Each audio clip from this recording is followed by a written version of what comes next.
Oh, moi aussi. Ouais. Salut.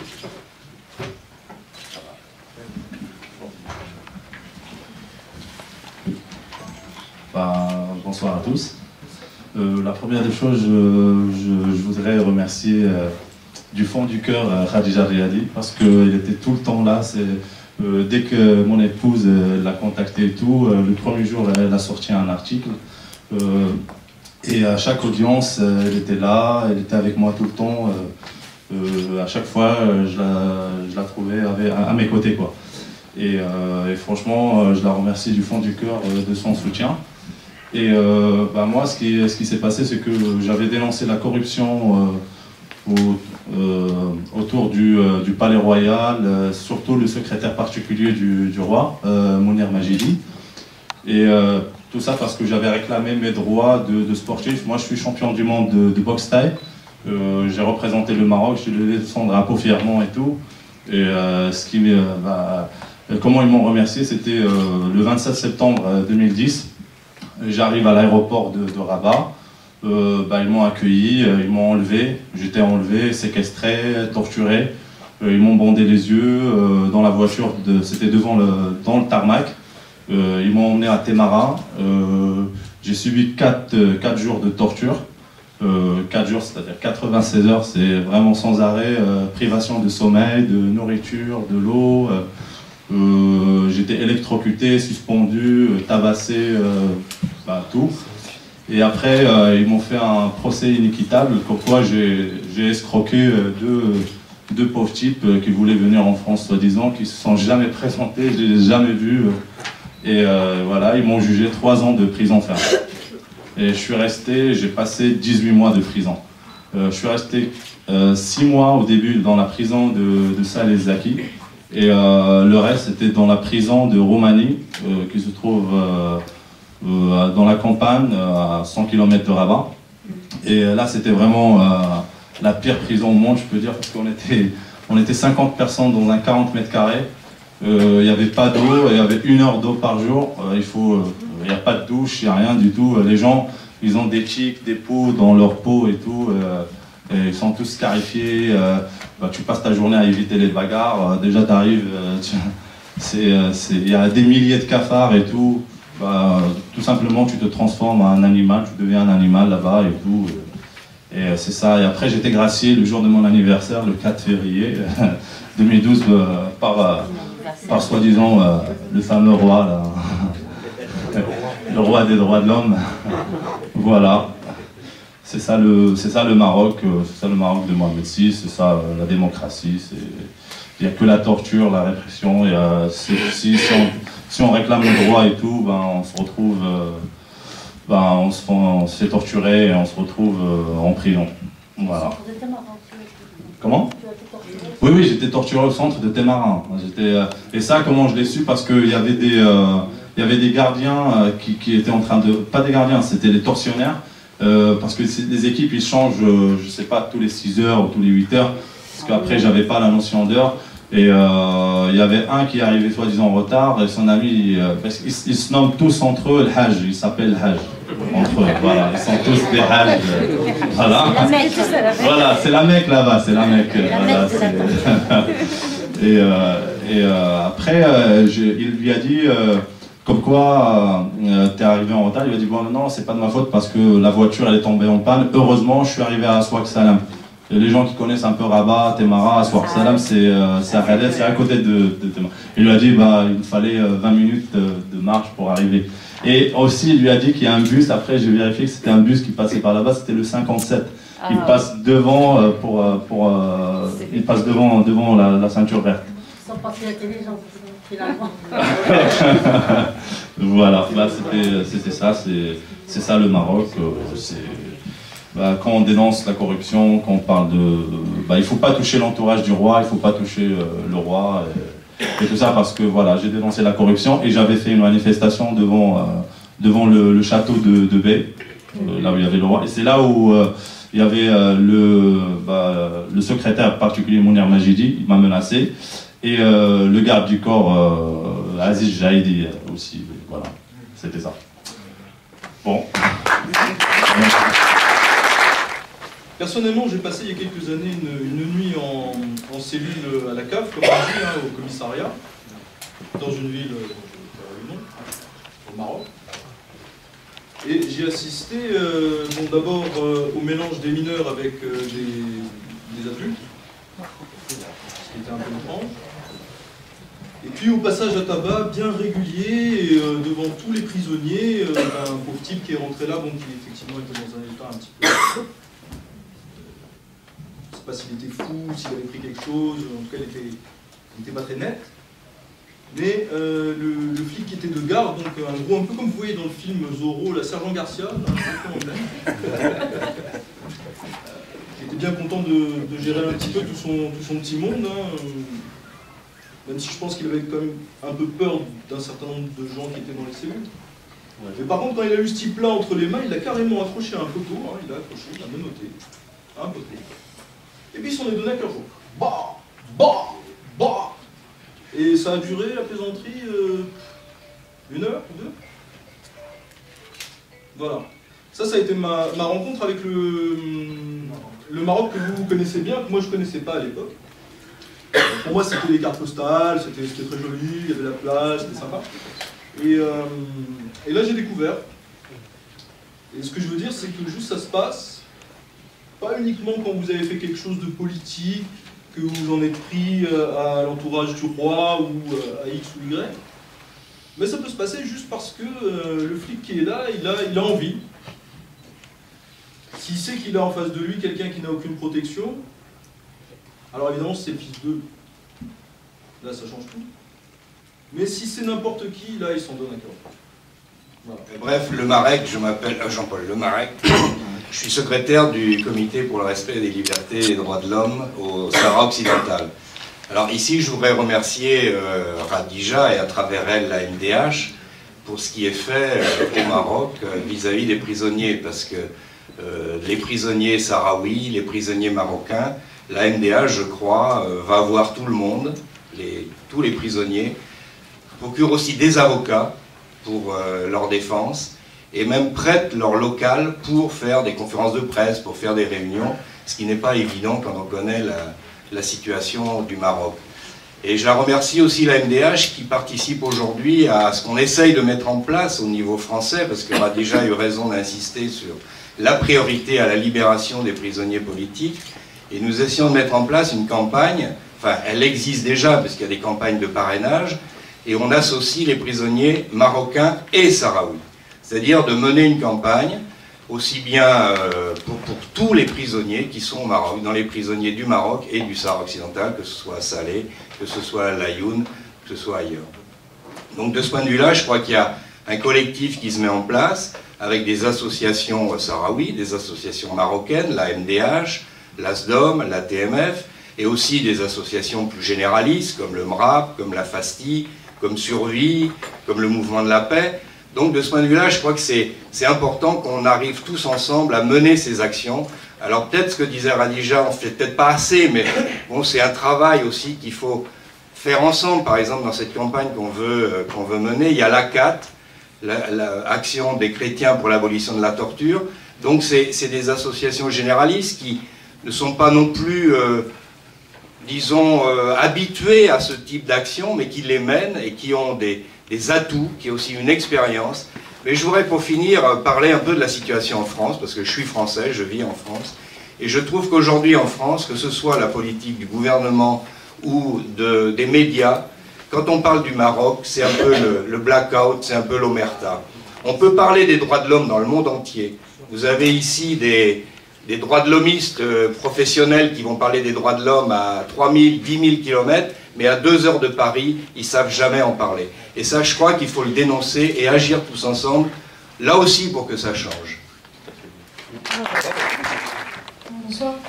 Nous parlons au nom du secrétariat international de la Fédération nationale du travail, de la CNT. On tient bien sûr à remercier ce soir la MDH d'avoir organisé cette soirée et à saluer notre camarade de lutte, Radija Riadi. La MDH, on est en contact depuis un moment, que ce soit au Maroc ou en France, et on soutient les actions qui sont menées. Comme on le sait, le Marzen use de tous les moyens répressifs pour faire taire le peuple qui est en lutte, que ce soit les habitants, les syndicalistes, les chômeurs, les étudiants, qui sont dans la construction finalement d'un rapport de force par la base pour de meilleures conditions de vie, pour une justice sociale. Et je rejoindrai ce que vient de dire Jean-Paul sur le fait qu'en France, il est d'autant plus important de dire que la solidarité internationale, elle est plus que jamais essentielle et à construire pour nous sur une base anticolonialiste et anticapitaliste. Et à rappeler à nos amis français que le Maroc et les territoires occupés sahraouis représentent aussi de nombreux investissements européens avec la France au premier plan, donc dans l'exploitation et le pillage des ressources naturelles, que ce soit au Maroc et dans les territoires occupés donc, sahraouis, donc dans la pêche et l'agriculture, dans la surveillance des migrations subsahariennes au port de la Mauritanie et de l'Espagne.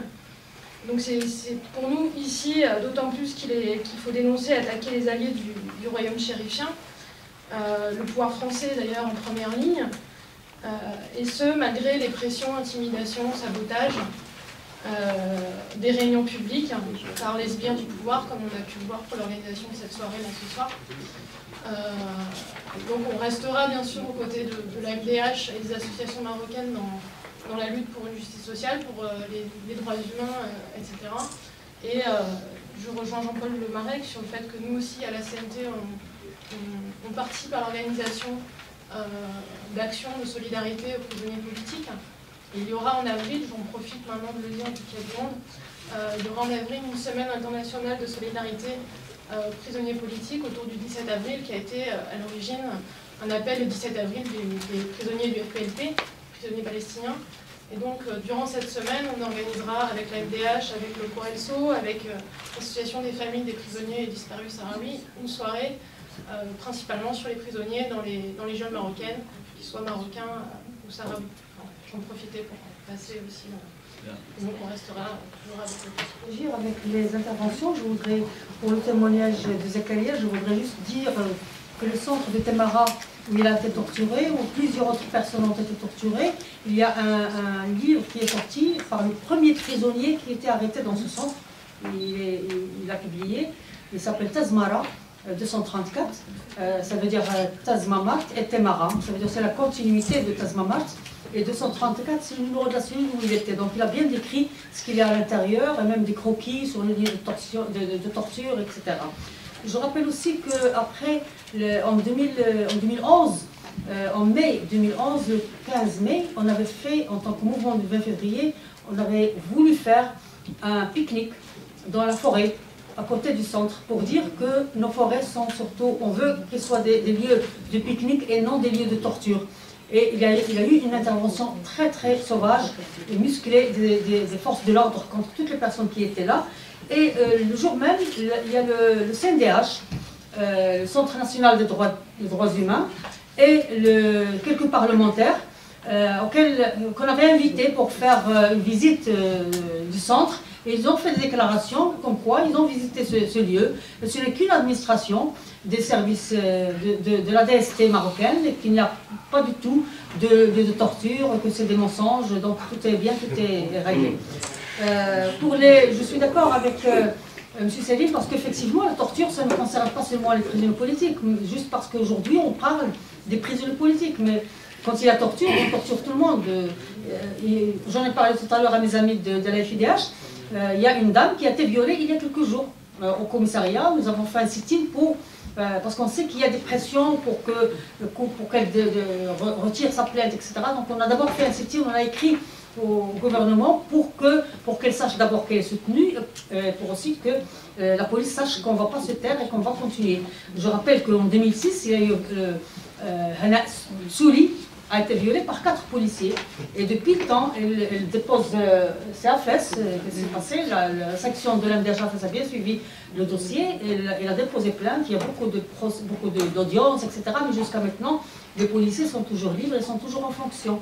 Il y a aussi le rapport de 12 ONG qui constitue la commission marocaine contre la torture, qui a fait le rapport parallèle au rapport officiel du gouvernement marocain sur l'application de la Convention sur la torture qui parle aussi de plusieurs autres tortures de personnes qui ne sont pas politiques. Dernièrement, il y a le cas de Saïd Ayesh. Si on voit les deux photos, avant la torture et après la torture, jamais on dirait que c'est la même personne. On dirait que c'était un jeune, je crois, de 25 ou 28 ans. Quand on voit la photo après la torture, on dirait que c'est un vieux de 60 ans, avec les dents cassées, etc. Donc vraiment, c'est la torture, c'est partout, et tout le monde, on n'épargne personne. Et c'est l'impunité surtout. La responsabilité de la France, oui, il y a la responsabilité de la France, parce qu'il y a des intérêts, et il y a la priorisation des intérêts commerciaux, des intérêts politiques et des intérêts économiques avant les droits humains, avant les principes que la France est connue historiquement de les avoir défendus. Mais on fait très bien la différence, bien sûr, entre le gouvernement français et les démocrates français qui soutiennent bien nos luttes avant et aujourd'hui aussi. Donc effectivement, je rappelle que lorsque le mouvement du 20 février avait commencé, il y a l'ambassadeur de la France au Maroc qui avait invité des jeunes du 20 février à un déjeuner pour leur dire il faut faire attention, vous êtes en train de faire des choses très graves, vous avez des extrémistes avec vous, etc. Ça on l'a lu sur la presse et il n'y a pas eu de démenti. Il y a plein d'autres choses. Juste après le discours du 9 mars, il y a l'ancien président de la France qui déclare que c'est une constitution formidable, que c'est très bien, que c'est à lui qu'elle a à être appliquée, pas aux Marocains. Rapidement, je voudrais d'abord rendre hommage à Khadija, que je connais, pour sa détermination et son combat qu'elle mène dans son pays. Je voudrais dire que la MDH est membre de la FIDH, et que nous avons toujours travaillé ensemble. La FIDH a par exemple, suivi le cas de notre ami Zakaria. On s'est mobilisé pour ça, on a fait une conférence de presse et on a pris position parce que c'était vraiment un cas emblématique de violation des droits de l'homme. Nous avons aussi suivi et observé le procès des Sahraouis. Nous avons fait une mission à l'Arioun et je trouve que le combat pour la torture est un combat essentiel pour nous militants. Et ce que je voudrais dire à Khadija, bon, je m'excuse, je vais parler rapidement et en même temps je m'excuse de devoir quitter l'île, je l'avais dit à nos amis. C'est qu'on sera à vos côtés pour ce combat avec la MDH qui est notre membre, mais en tant que militant, je parle aussi en tant que Tunisienne, parce que ce que tu as décrit, nous sommes passés par là, hein, et je reconnais, malgré les problèmes que nous vivons aujourd'hui en Tunisie, au-delà de la FIDH, je trouve que quand on est déterminé à mener le combat, on arrive à un résultat. Ça ne veut pas dire qu'on a résolu les problèmes, ça ne veut pas dire que la police a totalement changé, ça ne veut pas dire que la torture n'existe pas, ça existe, mais le combat des militants est plus facile, on dénonce plus facilement et on peut avoir des résultats. Et donc j'espère que le Maroc verra ce jour pour pouvoir tous ensemble, et on a besoin de solidarité et on a besoin de la pression internationale. Là je parle au nom de la FIDH mais aussi de nos amis français qui sont là, parce que ça encourage les militants et ça rend visible ces violations pour qu'on puisse enfin avoir des résultats. Et la chose la plus normale, c'est que les gens vivent en liberté et qu'ils puissent dire ce qu'ils veulent sans être inquiétés, sans subir la torture. Et être inquiété pour ses idées, c'est quand même, au XXIe siècle, c'est quelque chose qui est inacceptable. Et pourtant, dans notre région, c'est le quotidien. Et merci pour la MDH, pour le combat qu'elle mène.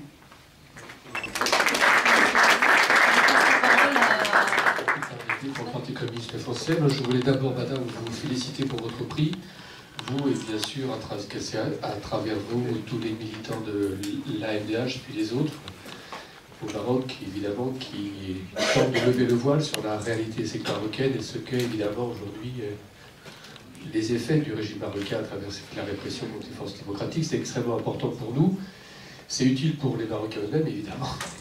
Mais c'est utile aussi pour nous dans notre combat pour que la vérité éclate sur la société marocaine aujourd'hui et sur ce régime. Et le fait que vous l'ayez fait, que vous ayez ce prix au plan international, je pense que c'est une reconnaissance à la fois pour les Marocains eux-mêmes, puisque le roi, je l'ai vu, vous a présenté ses félicitations parce qu'il ne veut pas faire autre chose. Il était coincé. Il avait le dos au mur. mais ça a été reconnu au plan international. Et ce qu'on a pu voir dans la presse, pas trop dans la presse française, mais dans d'autres éléments, dans d'autres vecteurs d'information, évidemment, ça a été une reconnaissance internationale que la situation au Maroc n'était pas celle qu'on voulait faire croire à travers la question des libertés puis des droits. Donc ça, c'est un point extrêmement important, et je fais comme la dame, je souligne pour nous, nous sommes une force politique, donc nous ne sommes pas en même temps dans le même terrain d'intervention que vous, même si parfois celui-ci se rejoint en ce qui concerne la défense des droits humains, mais c'est extrêmement important, extrêmement utile. La seconde remarque que je veux faire, bon, ça a été fait déjà sur la France. On a un problème marocain en France. Je ne sais pas si les Marocains parlent français, mais nous on a un problème marocain pour les forces démocratiques, puisqu'on est confronté à la même politique depuis l'indépendance et avant.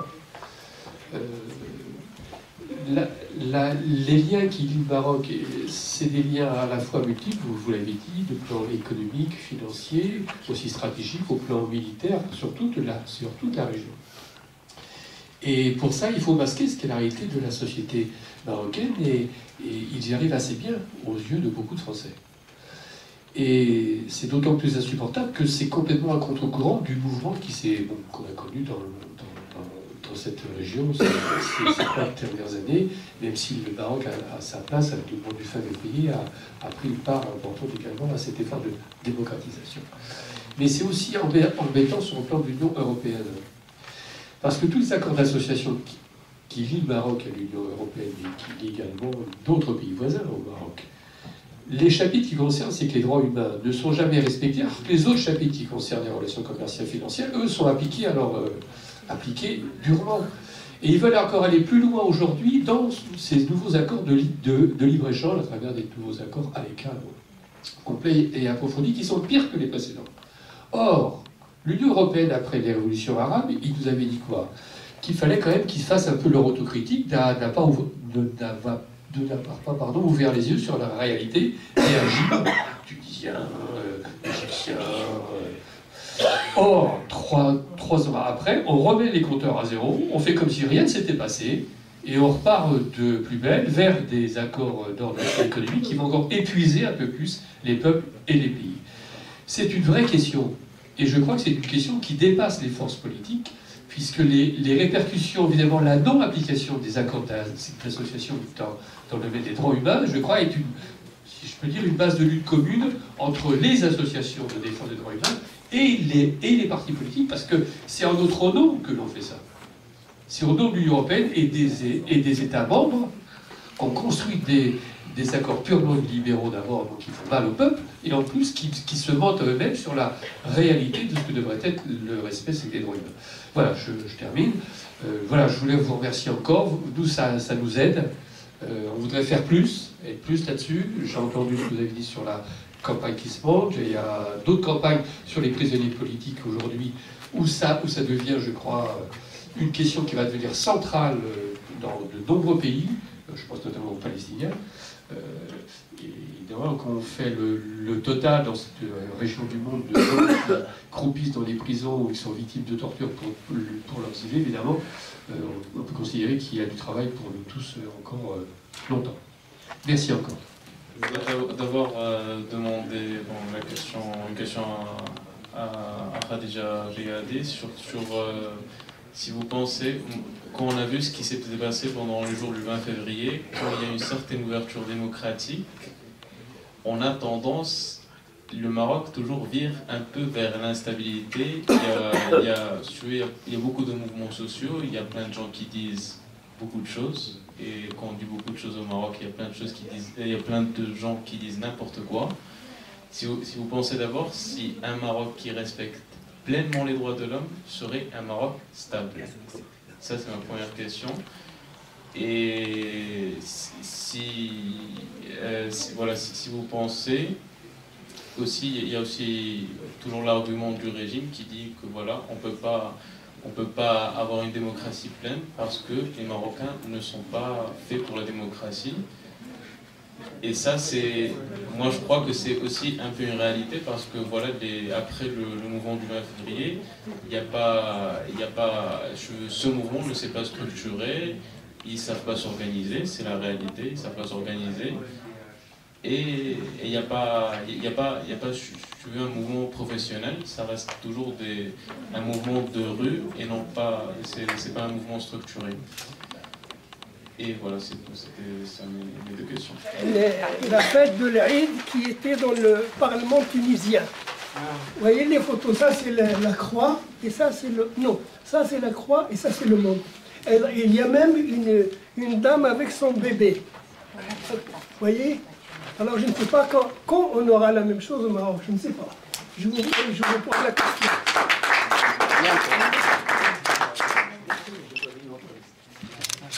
Je suis réfugié politique depuis pas mal d'années aussi. Et évidemment, je peux dire que la France n'est pas le paradis de l'exil. Ici, le régime marocain est partout. Je peux affirmer que les services marocains sont à tous les niveaux ici, de la DGCE, de l'ancienne DST. Il y a même, moi j'habite pas très loin, au commissariat du 13e arrondissement, il y a un fonctionnaire marocain qui est de Tafraout, c'est un souci. Je connais même son nom d'emprunt. Et il est là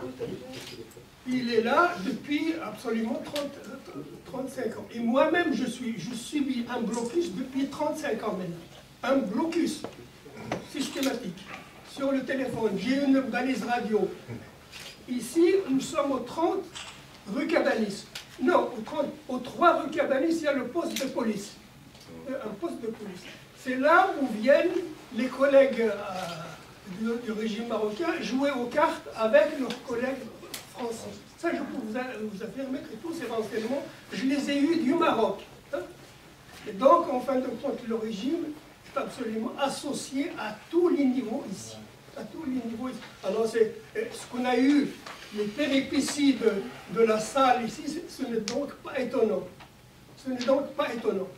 Et puis, parce qu'il y a un fait essentiel que l'opinion française ne connaît pas, c'est que le régime de Hassan II a eu absolument, il a inventé un système. Il a acheté tout le monde ici, c'est bien ça. Il a acheté tout le monde. Monsieur Chirac, ça fait 30 ans avec sa famille, il passe ses vacances à la Gazelle d'Or. Il ne paye pas à rond. Il occupe la même villa avec ses membres de sa. Même Chevènement est allé à la Gazelle d'Or avec sa femme Lucie. Du 5 décembre au 15 décembre 1999. Alors c'est vous dire que ici, c'est le flou. C'est une marron qui marche. Il n'y a pas de problème. Il achète tout le monde. Toute la presse. Moi, j'ai écrit je ne sais pas combien d'articles. Ils sont refusés systématiquement. La dernière étude qui m'a été demandée par Ouest France, et j'ai fait, j'ai fait distribuer ça, et puis finalement, ils n'ont pas publié. Au monde diplomatique, après le séisme de 2004, j'ai fait une étude absolument extrêmement importante, elle a été refusée. Mais je viens maintenant à l'essentiel.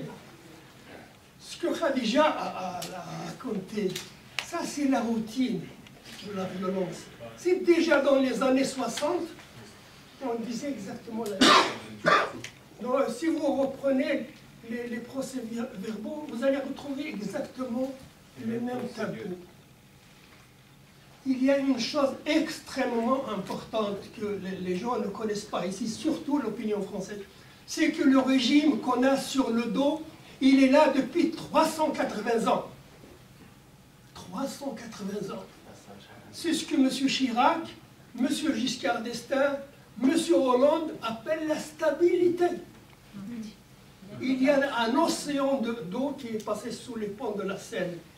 Et puis pour eux, c'est la stabilité. Imaginons que la France revienne à l'époque de Louis XIII. C'est absurde. C'est pour cela que j'appelle le Maroc l'Absurdistan d'ailleurs. J'ai proposé il y a 20 ans qu'on appelle, au lieu du Maroc, on l'appelle l'Absurdistan. Un pays, je ne sais pas, du côté de l'Asie ou de l'extrême-Asie, je n'en sais rien. Mais il y a un point extrêmement important, c'est que le makhzen, au cœur du makhzen, se trouve la violence. La violence est intrinsèquement liée au makhzen. D'ailleurs, quand j'ai eu mon hémorragie cérébrale en 80, à la suite d'un complot, j'ai pu serrer les dents et puis j'ai élaboré un ouvrage de 350 pages sur le makhzen, sur tous ces aspects. La base idéologique, la base économique, les relations avec les tribus, les relations avec les confréries religieuses et ainsi de suite. Figurez-vous, il m'a été volé. Parce que dans mon KGB de 14 mètres carrés, il venait, tout le monde venait. Tout le monde venait. Chaque fois que je sortais, ben, ils viennent et puis ils fouillent systématiquement. Tous les jours, pratiquement. J'habitais dans une institution religieuse, les curés venaient lire ce que je faisais. J'écrivais. Donc, je reviens à cette histoire de la violence. Parce que l'une des caractéristiques, non, laissez-moi aller, parce que moi je connais mon sujet, vous savez. La violence est là parce que des caractéristiques du makhzen, l'état makhzen, c'est vraiment l'immobilisme et le non-changement. Il n'y a pas de changement. Or, les philosophes grecs avaient mis en lumière que tout change, tout coule. Or, chez nous, non. Tout est absolument stable et pour l'éternité.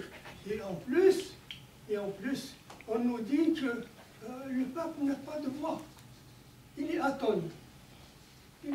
D'ailleurs, j'ai rappelé déjà dans un débat sur ce problème, rappelez-vous de l'entrée en matière de M. Hassan, Ra'ayan al-Awliya. Si on le traduit mot à mot, fidèle cheptel humain. C'est pour ça. Fidèle cheptel humain. Et effectivement, Hassan veut considérer les Marocains comme des brebis ou des chèvres, ou je ne sais pas, comme des caprins d'une façon générale. C'est ça le problème. Et c'est pour cela que, et tout ça évidemment, toutes ces caractéristiques continuent. Et c'est pour cela que j'appelle le Maroc l'absurdistan. L'absurdistan.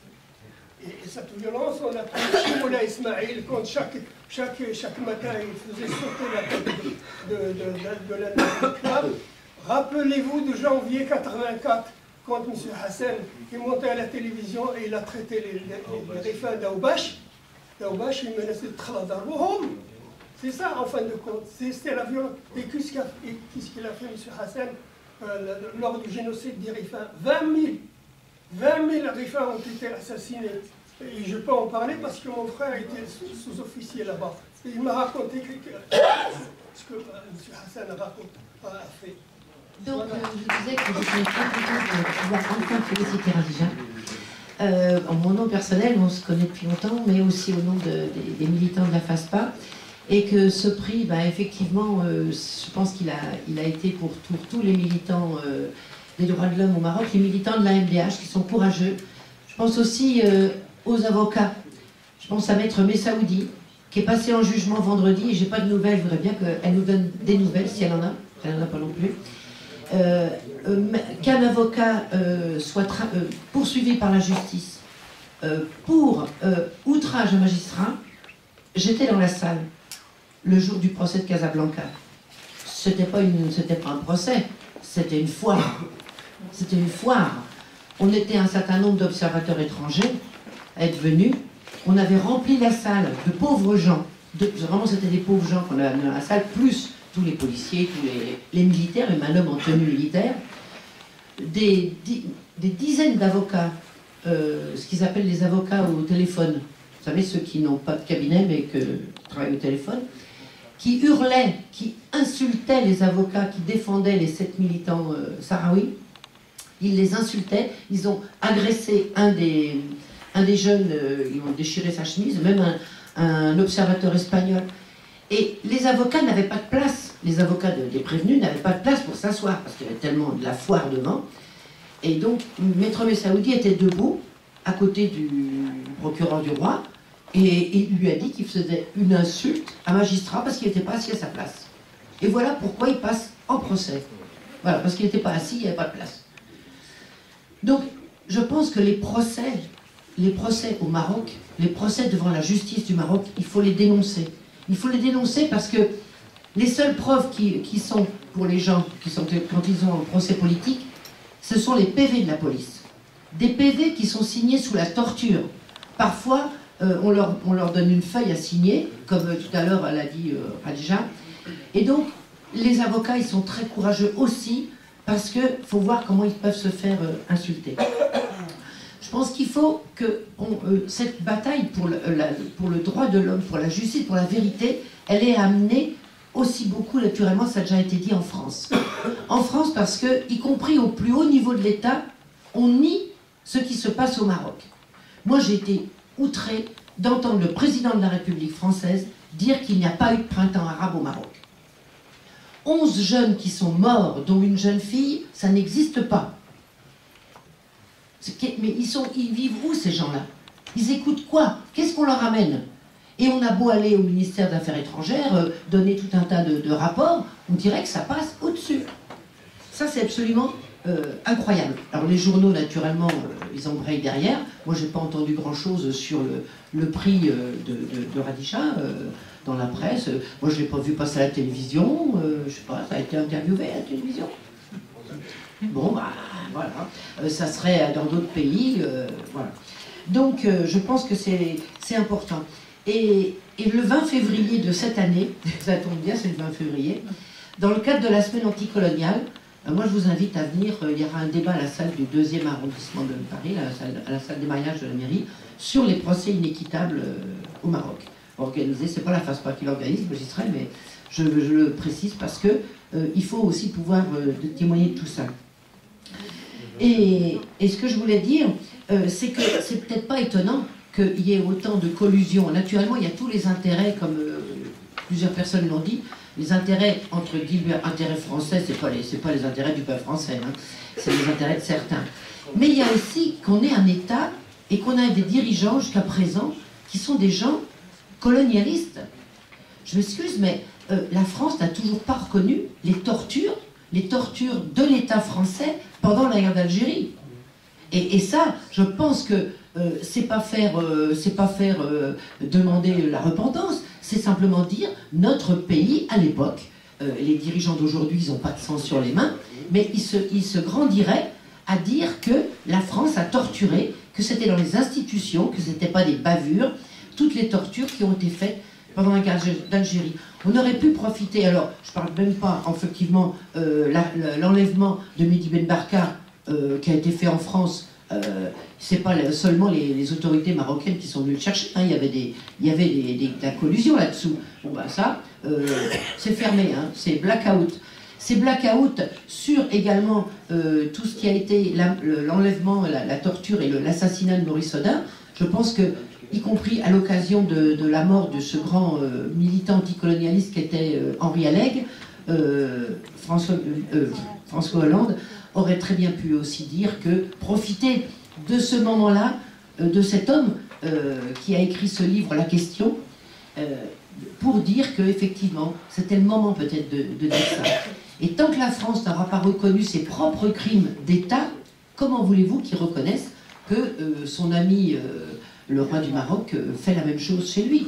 Donc, et au niveau des droits de l'homme, je crois que aussi, par rapport aux droits des réfugiés en France, et s'il y a des réfugiés marocains qui doivent venir maintenant, ben, je vous assure que ça va être coton pour les dossiers. Hein.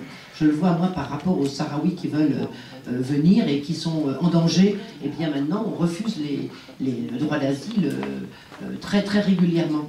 Donc je pense qu'on doit travailler ensemble vis-à-vis des médias, toujours essayer de faire ce mur du silence sur ce qui se passe, mais également par rapport à l'État français, il ne faut pas manquer de le faire. Et puis alors, donc, bon courage aux militants qui sont au Maroc. Je crois en l'identité maghrébine, je crois en une union des peuples du Maghreb.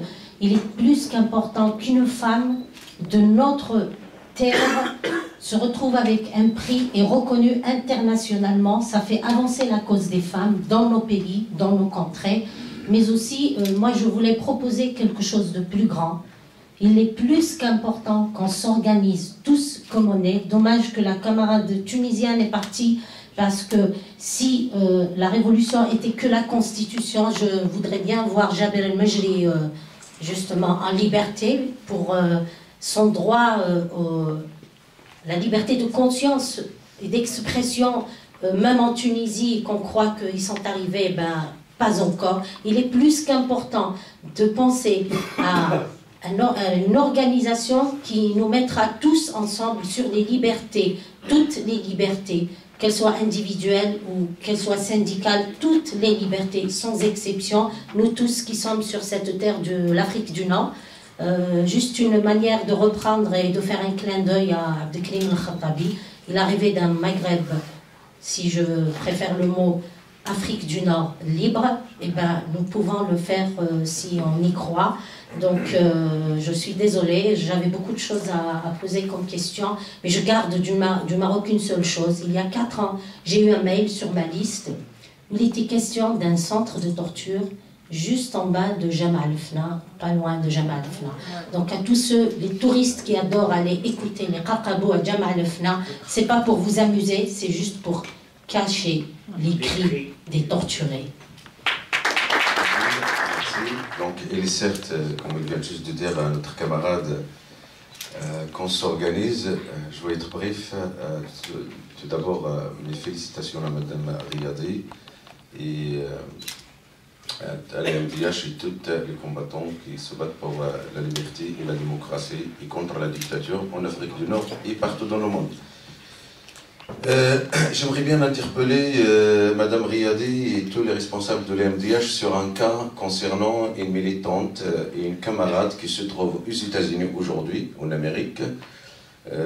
C'est Madame Siham Baya Jihad, une militante républicaine que je pense que la plupart des gens connaissent bien, qui risque aujourd'hui une expulsion vers le Maroc, le pilier de la torture et de la dictature.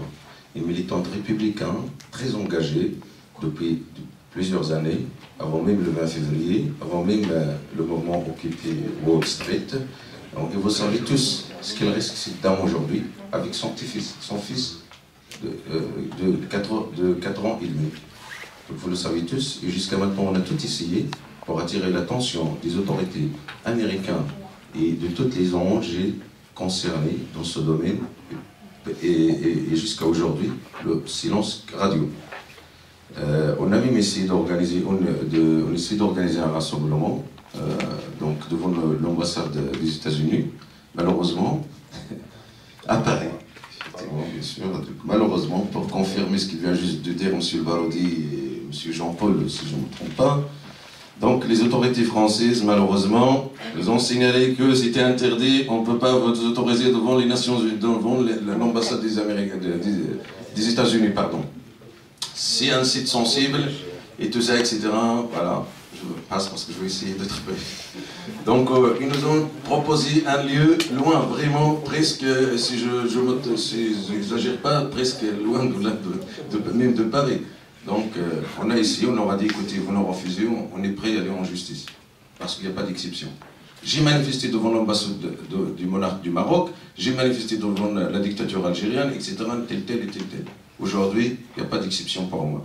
Donc, pour pas rater pour pas donner de chance, parce que je sais bien qu'il y a les services secrets marocains derrière tout ça, pour pas perdre de temps, pour, comment dirais-je, affirmer notre soutien total et inconditionnel à notre camarade qui se trouve aujourd'hui dans une situation de détresse aux États-Unis, on a accepté de, comment dirais-je, de organiser ce rassemblement le 15, comment dirais-je, le 15 février, c'est-à-dire samedi prochain, à la place de Madeleine, pas loin de l'ambassade des États-Unis. Bien sûr, il y aura une délégation qui va remettre un courrier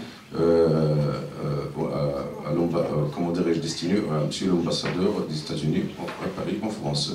Donc j'appelle tous les militants qui nous rejoignent, et comme il vient juste de dire notre camarade, il faut s'organiser et tout ça.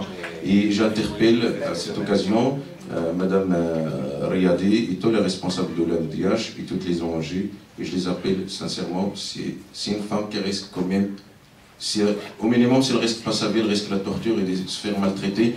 Il ne faut pas qu'on attend que quelqu'un se trouve en prison, après, on fait des communiqués et des rassemblements de soutien. Il vaut mieux prévenir avant qu'au guérir. Merci beaucoup. Je suis la femme de mon mari. Donc je vais essayer d'être très rapide et d'aller à l'essentiel. Je tenais vraiment à rendre hommage au travail de Khadija Riyadi et à la MDH parce que véritablement c'est elle qui m'a soutenue depuis le premier jour où j'ai indiqué que mon mari avait disparu. Dès le lendemain, la MDH a sorti un communiqué et depuis ce premier jour jusqu'à la fin et même jusqu'à aujourd'hui, j'ai un soutien sans faille de Khadija Riyadi, de la MDH et de toutes les ONG qui m'ont soutenue. Je tiens à leur rendre hommage parce que, ayant été moi-même sur place à Rabat, ils m'ont accueilli au sein des locaux de la MDH pour que nous puissions organiser une conférence de presse. Ils m'ont mis à disposition le matériel, les personnes qui m'ont aidé et tout le reste. Excusez-moi. Et par rapport au travail des autres ONG qui sont d'envergure plus internationale, je trouve que le travail est tout à fait équivalent et il ne faut absolument pas se sentir avec moins de choses, moins de matériel, puisque c'est surtout l'implication des personnes et c'est surtout le travail au quotidien qui fait aussi le travail des ONG. Donc les ONG internationales, ils font aussi un travail formidable, mais je veux vraiment particulièrement aujourd'hui souligner et rendre hommage au travail des ONG locales au Maroc et puis qui aussi font le travail à l'international. Moi je connaissais absolument rien de la politique du Maroc ni de ce qui se passait au quotidien là-bas. Je suis citoyenne française et en 24 heures de temps j'ai découvert ce qu'était le véritable Maroc, donc ça a été extrêmement difficile. J'ai dû très vite réagir et si j'avais pas le soutien de Khadija Riyadi, de Maître Abdelrahim Jamaï à Rabat au Maroc, j'aurais certainement pas pu mener le combat que j'ai mené. Et aujourd'hui, le combat est loin d'être terminé, mais nous sommes plus forts que jamais, et puis au moins nous sommes tous les deux réunis. Donc en tous les cas, tous les tortionnaires et tous les responsables qui sont derrière ce qu'ils ont fait subir à mon mari, et les dommages collatéraux sur la famille et l'entourage, en tous les cas, ils vont tous payer un par un, ça je vous le garantis, et notre combat est très loin d'être terminé, et tant qu'on sera tous les deux réunis, tous les responsables passeront devant les tribunaux. Voilà. Je vais laisser un peu les droits de l'homme, mais je vais parler du changement. Tout le monde veut le changement au Maroc, mais on risque de passer à côté de la réalité du Maroc, la vraie réalité du Maroc, c'est-à-dire le vrai pouvoir. On parle de M6. Quel pouvoir a M6? Ma génération savent, les jeunes ne le savent pas, mais depuis l'indépendance, c'est un général qui gouverne le pays. Ça, il y a eu Ofker, il y a eu Demi, et depuis 80, c'est Slimane. Quand vous n'avez pas dans un État la sécurité et le renseignement, vous ne pouvez pas avoir de pouvoir. Or, les rois du Maroc n'ont jamais eu ces deux éléments. Donc, il n'y aura pas de changement tant que le système est là. Et vous n'ignorez pas que les deux premiers sont partis les pieds devant, et celui-là, ça sera la même chose. Mais il sera automatiquement remplacé par un autre. Et ça sera comme ça. Et il n'y aura aucun changement tant que le pouvoir sera une dictature militaire. C'est son nom, il ne faut pas dire autre chose. Second point, pour être bref, vous avez un truc qui s'est installé au Maroc par M. Lyoté, c'est la perpétuité du commandement, qui est une hérésie dans l'islam.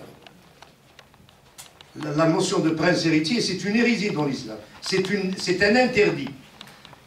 Mohamed V nous a nommé son fils prince héritier à 18 ans, Hassan II nous a nommé son fils prince héritier à 16 ans, et celui-là à la naissance. Quel changement, quoi. On s'améliore. Et tant qu'il y aura ça, le Maroc ne pourra pas... Moi, je pense que M6 avait une occasion d'or, à 14 km de chez lui, c'est ce qu'a fait Juan Carlos, c'est-à-dire se retirer et laisser le jeu démocratique se faire. Voilà mon dernier mot. Merci. Je partage l'avis de Patrick. Je pense sur les ALECA, effectivement. Actuellement, il y a des accords qui se préparent, qui sont très dangereux, et qui sont vraiment en infraction et en contradiction avec les engagements aussi bien du Maroc en matière de droits humains que de l'Union européenne. Il s'est engagé pour le respect d'un certain nombre de droits dans les accords avec le Maroc. En plus, il y a un principe international et universel, c'est que les accords entre pays ou bilatéraux ou multilatéraux ne doivent jamais se faire au détriment des droits. Il faut que les accords respectent d'abord les engagements et les ratifications des conventions, ce qui n'est pas le cas ici, surtout en matière de droits des migrants, les accords de réadmission qui sont, je crois, inclus en train d'être négociés actuellement, et puis aussi, je crois, sur la propriété intellectuelle. Donc il y a beaucoup de choses qui sont en train de se préparer. Il faut vraiment être vigilant, aussi bien au sud de la Méditerranée c'est-à-dire au nord qu'au sud.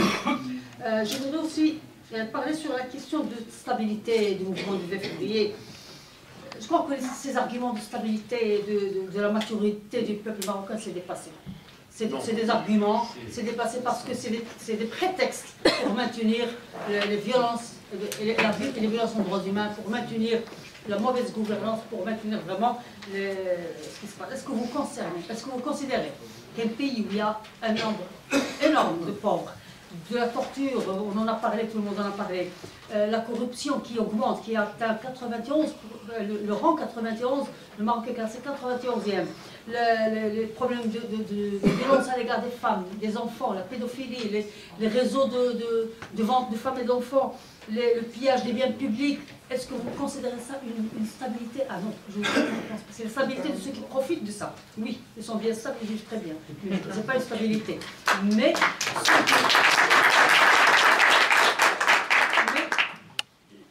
ce qui menace la stabilité, c'est toute personne, tout système qui entrave le changement. Tout ce qui entrave le changement, vraiment, il menace la stabilité du Maroc. Parce que la stabilité, c'est les droits humains, c'est la démocratie, c'est le respect des autres, c'est les droits socio-économiques, c'est l'enseignement, c'est la santé pour tous. C'est ça la stabilité. Et c'est ce qu'on cherche.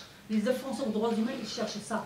Ils cherchent l'égalité entre les personnes, ils cherchent la tolérance, ils cherchent le respect des droits, ils cherchent... C'est ça la stabilité, c'est ça l'avenir. Tous les peuples... La structuration du mouvement du 20 Donc d'abord, excusez-moi, je réponds donc doucement. Alors donc, voilà, s'il y a une menace de stabilité, il faut bien le savoir. C'est tous ceux qui maintenant nous sortent à chaque fois cet argument d'instabilité, de risque, voyons la Syrie, voyons... Non.